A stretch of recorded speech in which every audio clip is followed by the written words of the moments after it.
hormon kortisol itu penyakitnya adalah kalau keluarnya makin banyak, dia akan menekan hormon-hormon kebahagiaan. Ternyata 8 dari 10 anak muda urban, anak muda di kota-kota besar di Indonesia melakukan self-diagnostic. Ternyata 4 dari 10 orang Jabodetabek itu menderita kesepian.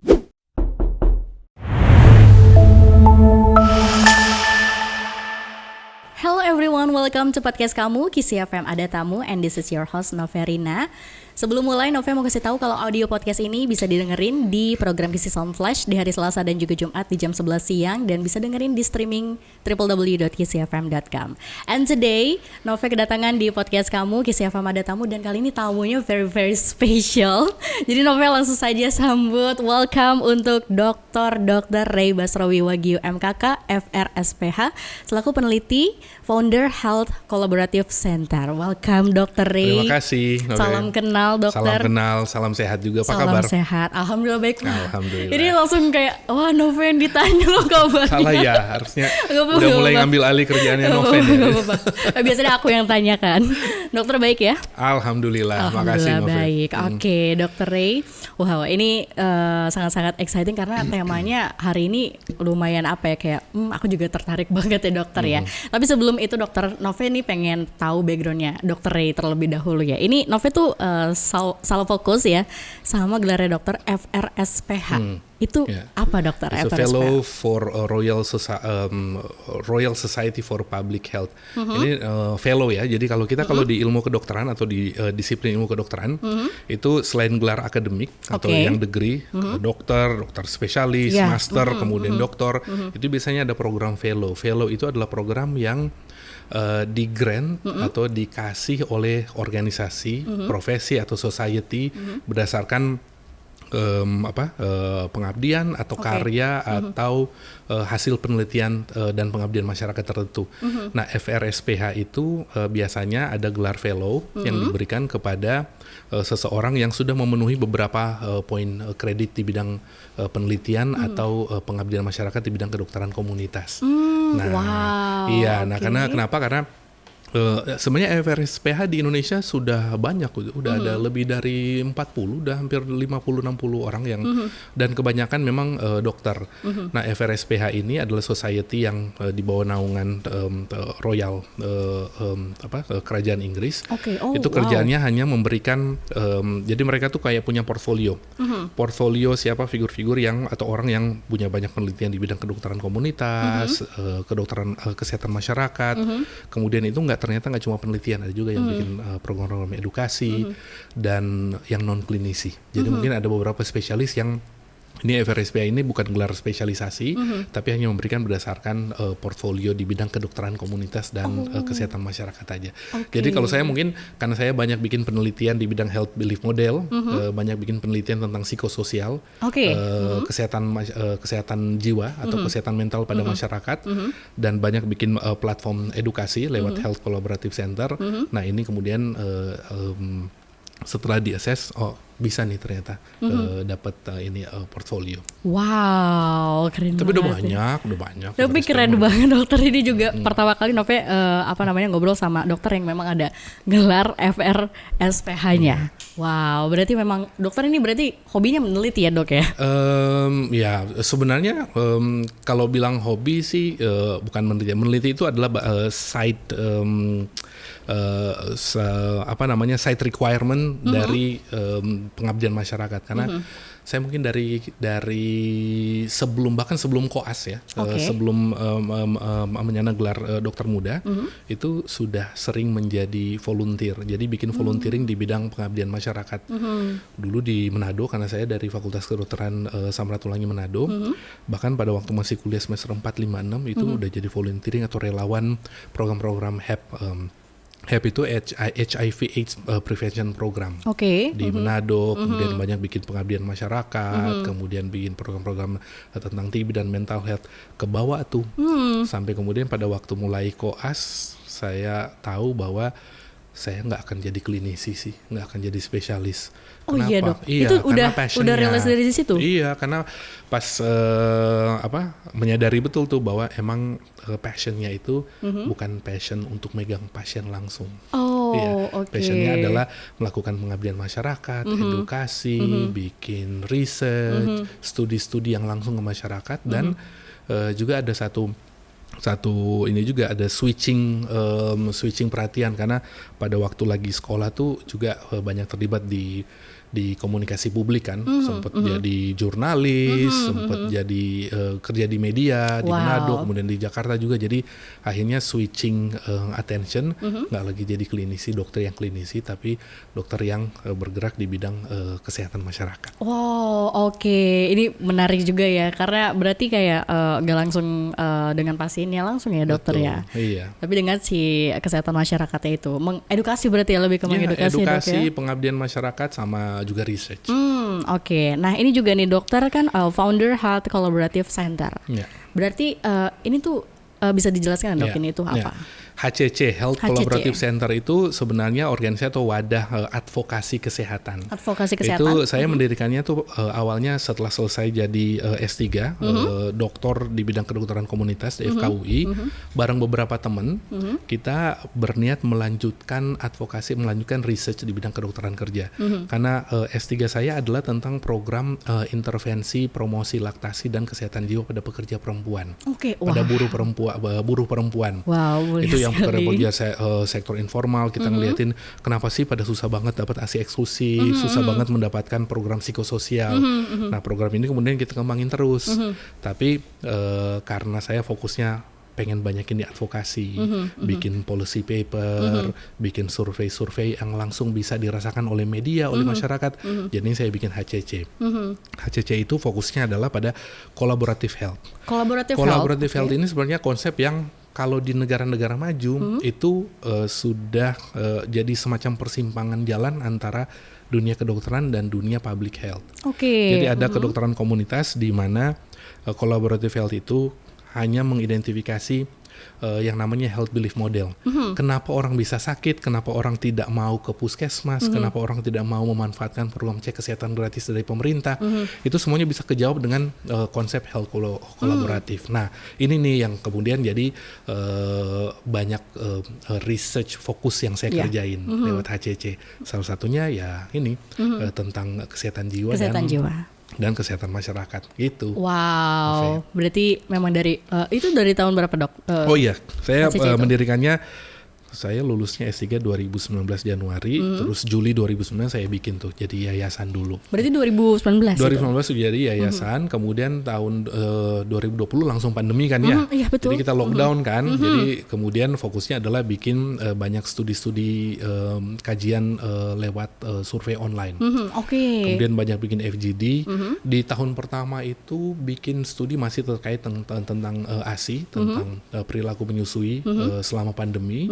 Kemudian 2021 sempat bikin studi gede tuh, studi besar untuk mengidentifikasi perilaku kesehatan dan compliance atau kepatuhan terhadap protokol kesehatan selama pandemi. Wow, itu relate banget berarti ya dok ya? Bahkan sempat mendapatkan banyak publikasi tuh dari media, juga dari jurnal ilmiah. Kemudian salah satu yang bikin saya personally bangga lewat HCC adalah kita tuh bikin studi di akhir 2022 tuh bikin studi tentang kesepian masyarakat Jakarta. Coba kalau di Google loneliness scale.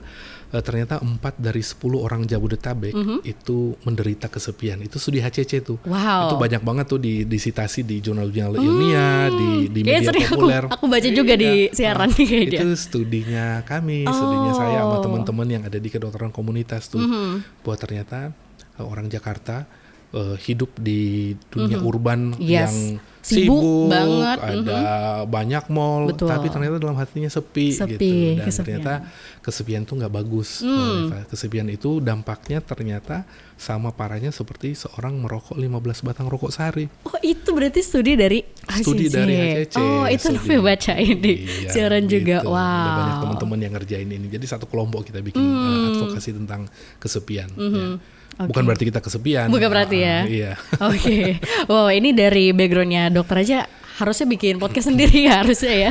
Ini seru banget ya. Tapi kita mau bahas sesuatu yang ini juga banyak relate ya dokter ya. Mungkin dokter juga mungkin bermain media sosial dan melihat algoritma sosial media itu seperti apa ya dokter ya. Dan ini cocok banget buat yang suka overthinking ya dok ya, suka mungkin nggak tidur jam 2 jam 3 terus doom scrolling terus melihat konten yang ada quotes ya tertentu, terus kayak merasa dirinya kok relate ya dengan saya. Yang mana kita akan bahas tentang self diagnose dok. Nah self diagnose ini gimana ya, karena Nove juga kayak pernah gitu ya dok ya lihat konten terus kayak apa iya ya gitu, jadi kayak mempertanyakan apa iya ya. Awalnya tuh dari pertanyaan sesimpel itu, dan kita akan bahas ini. Tapi kalau dari dokter self diagnosis itu apa dok? Self diagnostic kalau bahasa Indonesia sekarang katanya sudah diistilahkan sebagai swadiagnostik kan ya. Jadi self diagnostic atau swadiagnostik itu berarti saya mendiagnosis status kesehatan saya. Pertanyaannya adalah boleh nggak sih? Nggak boleh. Karena diagnosis itu adalah tugas dokter. Balik dulu dengan terminologinya ya. Jadi istilah diagnosis itu kan adalah bagaimana seorang dokter memutuskan status kesehatan dan status sakit seseorang, pasien dalam hal ini. Dokter itu bikin diagnosis itu punya 5 langkah yang dipelajari sampai berapa tahun. Dokter tuh sekolahnya lama kan ya. Dari semester 1 tuh udah diajarin tuh.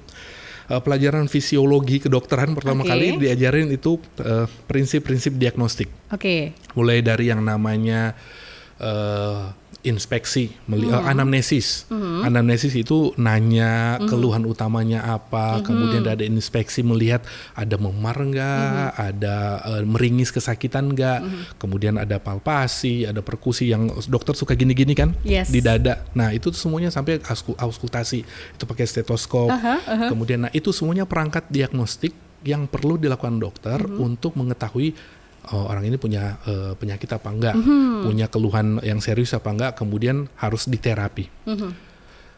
Jadi yang namanya diagnostik itu cuma boleh dilakukan oleh tenaga kesehatan. Nah, kenapa sekarang self diagnostik menjadi fenomena yang sangat lumrah terjadi, terutama pada anak-anak muda di urban, adalah karena banyak tools, banyak instrumen digital yang ada di sosial media yang menyediakan kesempatan kepada anak muda untuk melakukan diagnostik diri sendiri. Dari istilahnya udah salah, kemudian penggunaan instrumennya pun salah. Itu yang terjadi. Kemudian studi kami HCC yang baru aja selesai itu, kita publikasiin bulan lalu. Ternyata 8 dari 10 anak muda urban, anak muda di kota-kota besar di Indonesia melakukan self diagnostik. Bahkan apesnya adalah karena sudah melakukan self diagnostik, mereka tahu mereka punya status kesehatan tertentu, sakit tertentu, mereka bikin self therapy, self treatment. Sendiri. Nah ini kompleksnya itu udah lingkaran setan.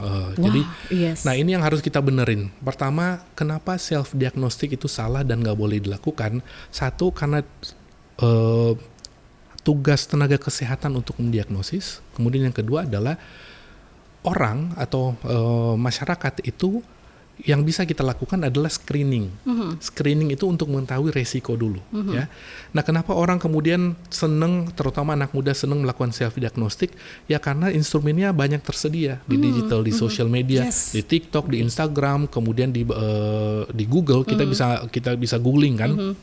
Nah, ternyata suka rancu tuh Nove. Ya.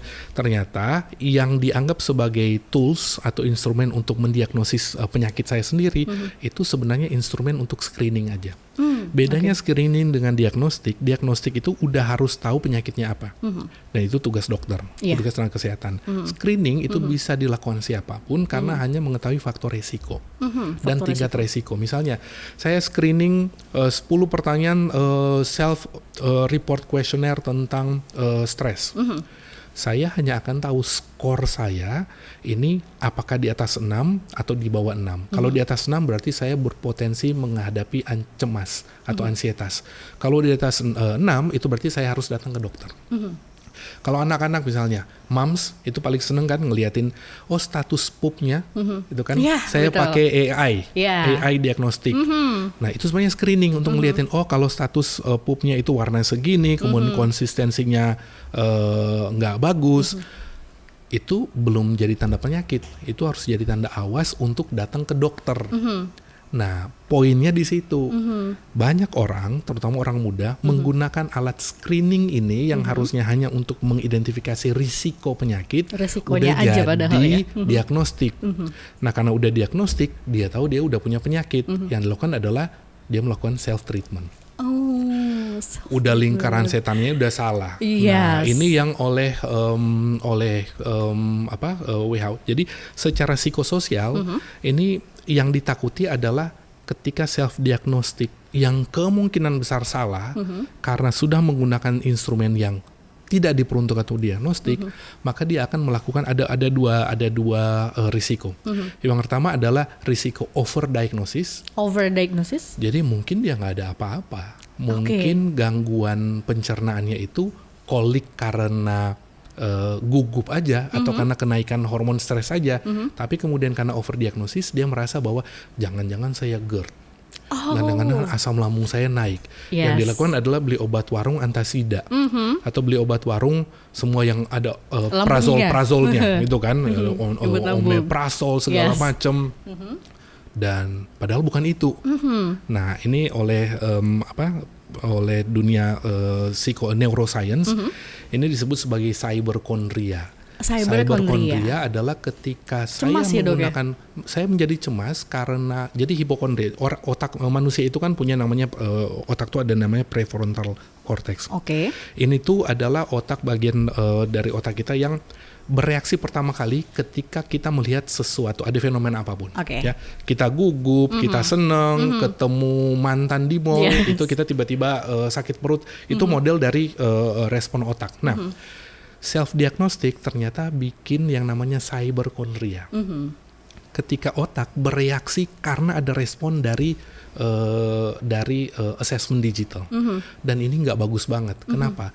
Karena ketika melakukan diagnostik dari instrumen yang salah, maka otak akan cenderung lebay, lebay tanda kutip. Dia bilang, Yes. oh oke, mungkin perutnya ini kolik, tapi dia bilang, oh karena sudah menghasilkan asam lambung lebih tinggi.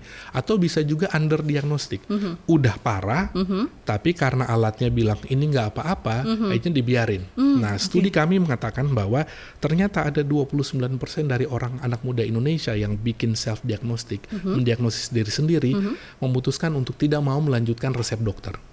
Wow, 29%. 29% itu berarti 3 dari 10 loh. Yes. Jadi seberapa parahnya nih self-diagnostik yang harus kita lawan. Jadi orientasi sekarang adalah pengen banget nih lewat teman-teman Nove dan kita semua harus ngerti bahwa jangan pernah melakukan self-diagnostik. Yang harus kita lakukan adalah bikin screening. Screening itu wajib dilakukan karena kalau screening kita bisa tahu faktor risiko apa, kita bisa tahu tingkat risiko untuk kena satu penyakit atau masalah kesehatan. Ini harusnya memotivasi kita untuk datang ke tenaga kesehatan atau ke puskesmas atau ke dokter. Tapi ketika kita sudah melakukan diagnostik, pasti kita akan drop, kita akan beli obat baru, atau apesnya adalah beli obat yang tidak sesuai dengan kondisi medis, dan malah yang terjadi adalah ada penyakit-penyakit turunan yang bikin komplikasi menjadi lebih jelek. Wow, oke. Emang sekarang memang lumayan masif ya. Tapi di mana Masif dokter banget. menyadari kalau kayak ini kok memang makin banyak ya anak muda yang ngerasa self diagnose gitu. Iya. Kenapa makin banyak? Ya karena thanks to this gadget, This gadget. teknologi ini. Coba, saya juga ngaku bahwa bahkan selama pandemi ya, apalagi kan kita Wah, iya betul, kita lockdown, itu kita kemudian banyak Kerjaannya. akses terhadap sosial media. Yes. Kemudian di sosial media itu ada banyak algoritma yang ngedrive konten-konten kesehatan Yes. yang justru Betul. dikomunikasikan oleh non tenaga kesehatan. Itu dia. Ya kan? Dan kita tahu sendiri kan cara kerja. Jadi kenapa self diagnostic lewat digital tool sekarang meningkat banget pada orang anak muda, terutama Gen Z di urban, karena pengaruh dari ilusi algoritma. Itu udah ada banyak penelitian infodemik dari WHO juga udah bilang bahwa kita tahu kan cara kerja algoritma ya. Yes. Algoritma itu dia akan membuat pemetaan dari berapa jumlah postingan atau berapa jumlah konten yang kita akses dalam 30 detik terakhir. Betul. Jadi kalau dalam 30 detik kita akses 3 reels. Dari 3 reels itu 2 reels kita berhenti stop scrolling untuk konten yang terkait dengan GERD. Yes. Maka dalam 30 menit ke depan kita akan dicekokin dengan informasi tentang GERD. Itu kan cara kerja algoritma. Betul. Kalau dalam 30 menit hingga 1 menit saya 2 kali berhenti di konten reels tentang stres, tentang ansietas, maka 30 menit kemudian saya akan dicekokin dengan materi-materi reels gitu kan, materi-materi tentang ansietas. Nah, yang terjadi adalah ketika kita tahu bersama kan, konten kesehatan yang pakai hooks, dokter nggak mau Anda tahu. Iya, betul. Berhenti nggak? Berhenti scrolling nggak kita? Iya, betul. Pasti berhenti scrolling kan. Nah, ketika kita berhenti scrolling, algoritma akan membaca, oh ternyata kita interest. Perlu nih, dicekokin lagi nih itu.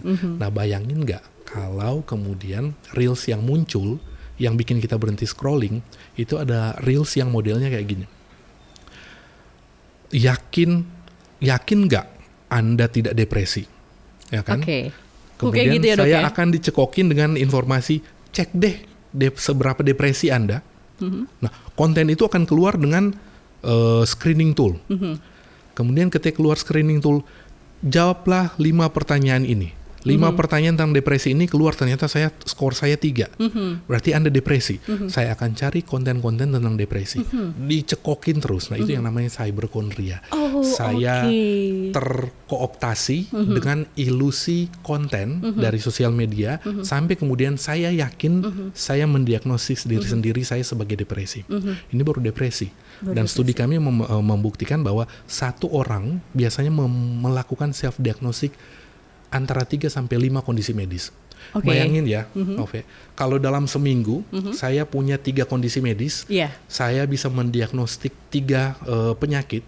Dalam seminggu saya akan merasa bahwa saya punya 3 penyakit. Saya punya penyakit mental health depresi, saya punya penyakit GERD, dan saya punya penyakit low back pain. Yang sebenarnya itu nggak ada apa-apa. Cuma karena saya di-drive oleh algoritma. Nah, ini yang namanya self-diagnostic. Harus dilawan nggak? Harus dilawan. Karena kalau nggak, fenomena ini akan bikin kita stop ke tenaga kesehatan. Dan itu udah jadi fenomena yang besar banget di negara-negara kayak di Amerika sekarang. Itu banyak anak muda memutuskan untuk menunda pengobatan atau menunda konsultasi ke tenaga kesehatan karena fenomena cyberkondria ini. Alasannya apa, Dok? Mereka tuh menunda? Karena udah merasa yakin diagnostiknya dari sosial media. Merasa diagnosisnya tuh benar. Iya, dan apalagi mereka merasa bahwa ketika saya melakukan self treatment, saya beli obat warung atau saya beli obat yang online gitu kan, obat herbal, obat antipiretik itu anti demam, anti analgetik, anti nyeri, itu kemudian gejalanya berkurang atau membaik. Jadi dia merasa bahwa, well, I don't need doctor. So I can treat myself well. Gue udah sehat, yaudah ngapain gue ke dokter? Padahal itu semuanya menggunakan tools dari screening. Dan ini terjadi pada 8 dari 10. 8 dari 10, Dok. Gen Z di kota-kota besar. Jakarta, Surabaya, di Manado, kampung halaman saya, itu juga. Jadi bayangin kalau, jadi nggak heran sekarang kenapa puskesmas makin sepi dari anak-anak muda. Kenapa ibu-ibu moms Gen Z tidak lagi ke posyandu? Karena ternyata mereka sudah melakukan self diagnostic jadi ini udah jadi rumah sakit, udah jadi dokternya mereka, dan ini yang harus kita lawan. Karena nggak ada bener-benernya. Nggak ada bener-benernya. Tapi dokter tadi memang selalu kayak self diagnosis itu ilusi, ya kan? Ilusi. Nah, berarti kan ini tuh gimana cara kita melawan ilusi yang gak nyata tersebut, Dok ya? Nah, step apa ya? Kayak barrier-nya gimana, Dok? Barrier-nya itu simple. Yang paling gampang dilakukan adalah tahu membatasi. Kita ngerti dulu kenapa kita melakukan self diagnostic. Karena kita di-drive oleh algoritma. Satu-satunya cara untuk menghentikan setiran algoritma adalah dengan membatasi paparan terhadap algoritma. Membatasi paparan algoritma nggak ada cara lain dibanding hanya dengan membatasi asupan screen. kurangin screen time. Oke. Gitu kan. Algoritma tuh nggak bisa diatur. Algoritma itu benar-benar ngikutin apa yang muncul di screen kita. Jadi cuma kita yang punya kontrol, ya kan? Nah, kemudian ada beberapa penelitian skala besar yang dilakukan di negara-negara maju Skandinavia, di Swedia dan lain-lain itu, yang mereka lakukan adalah susah banget nih kan, apalagi anak muda yang udah doom scrolling tengah malam, itu pasti nggak akan. Yang mereka lakukan adalah ternyata mereka bikin satu sistem lock screen. Algoritma itu udah harus diatur, mau nggak mau harus diatur. Kita atur di settingan. Settingan kalau udah tahu bahwa saya nggak mau terjebak di self diagnostic di bidang mental health, masukin tuh keyword mana yang harus saya blok. Oh yes, it's depresi, padahal ya. ansietas, skizofrenik, semua yang saya nggak mau itu harus saya blok. Keywords blok itu kan bukan berarti konten yang akan muncul, tapi konten yang akan muncul adalah konten yang minimal tidak memuat mana yang udah kita setting, gitu kan. Jadi cuma itu, karena kayaknya sekarang makin susah deh kita bilang anak-anak, apalagi anak-anak muda kan. Saya aja ketika ada yang bilang lu kurangin deh akses sosial media lu, nggak bisa, gitu kan. Yang bisa saya lakukan adalah saya bikin technical modification.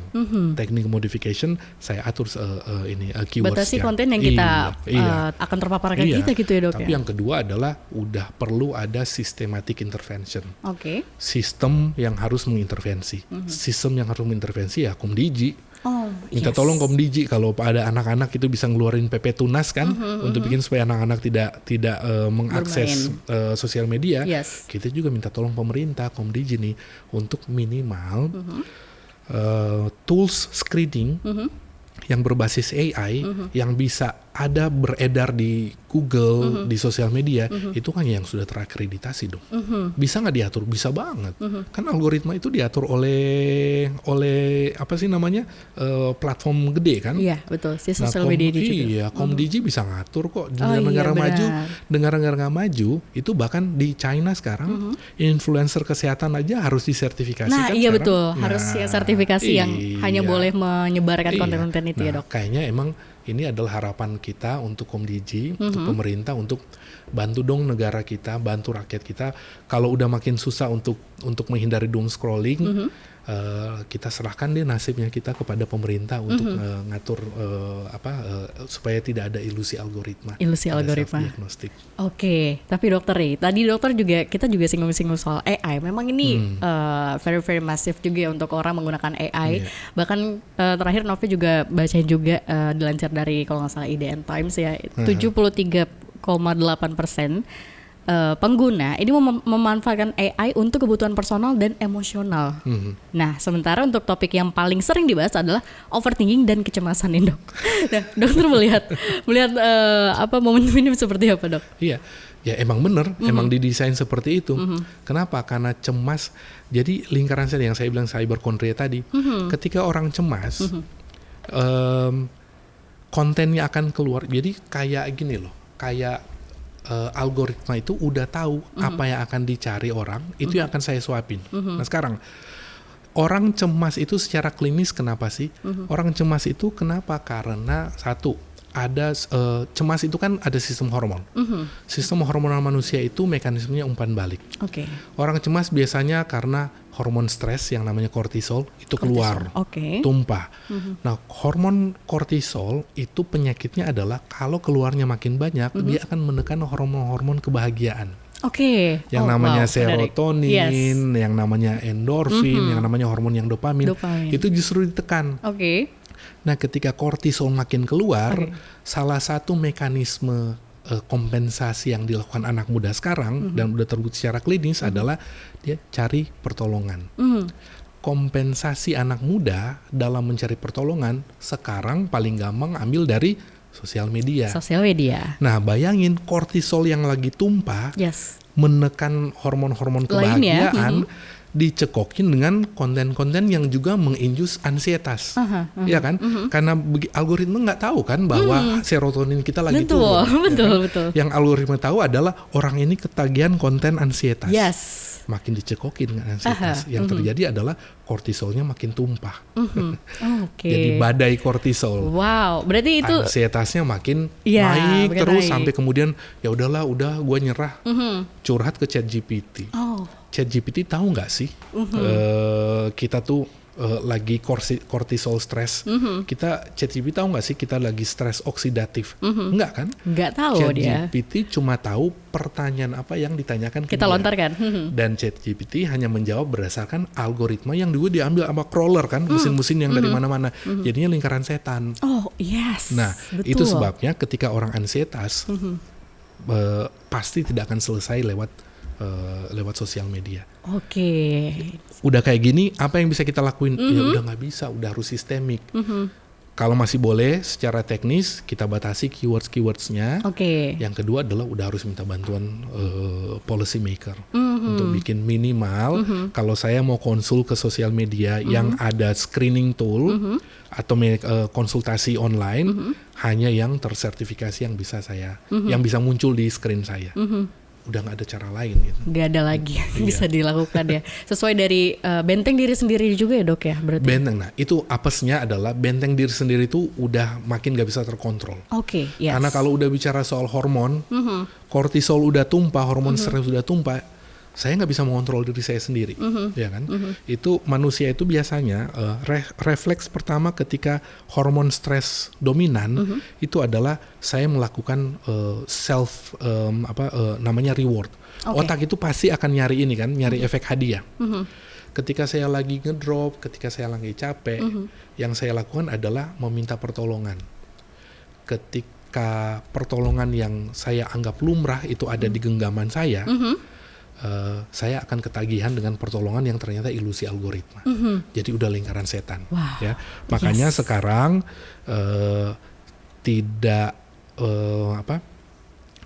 belum terlambat untuk semua media untuk bilang ke siapapun yang ada di Indonesia bahwa yang ada di genggaman kita ini they're not real friends. Yes.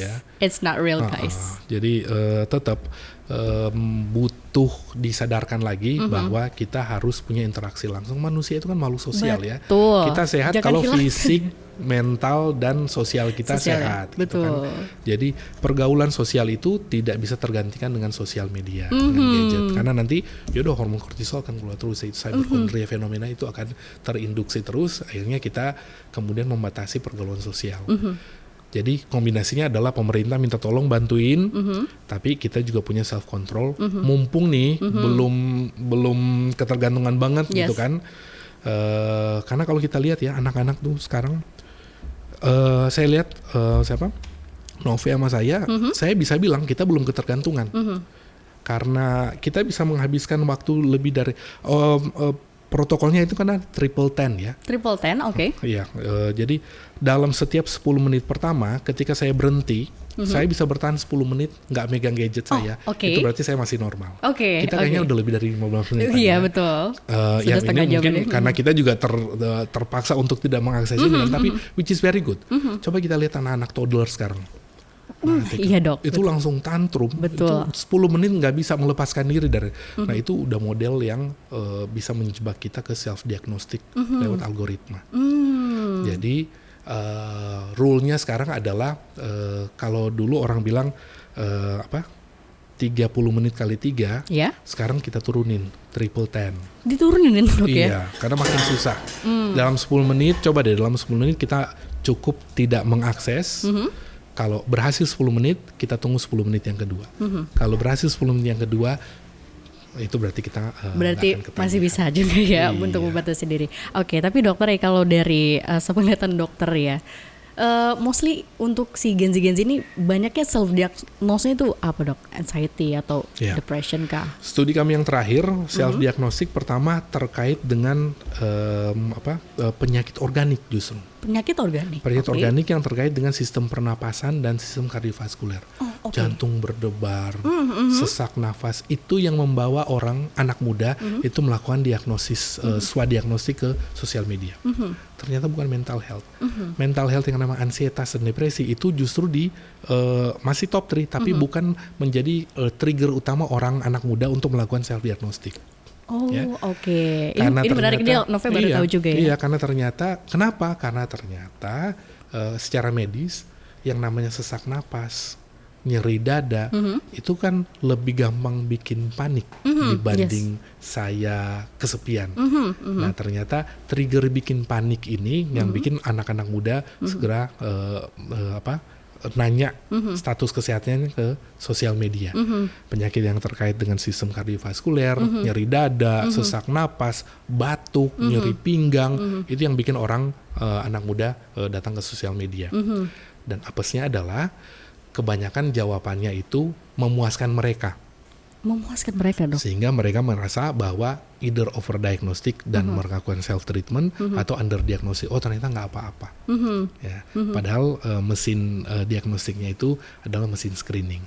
Nah, ini yang kemudian jadi pelajaran kita bersama bahwa jangan pernah ngegampangin atau menormalisasi self diagnostik, terutama yang terkait dengan penyakit organik, karena pasti hasilnya salah.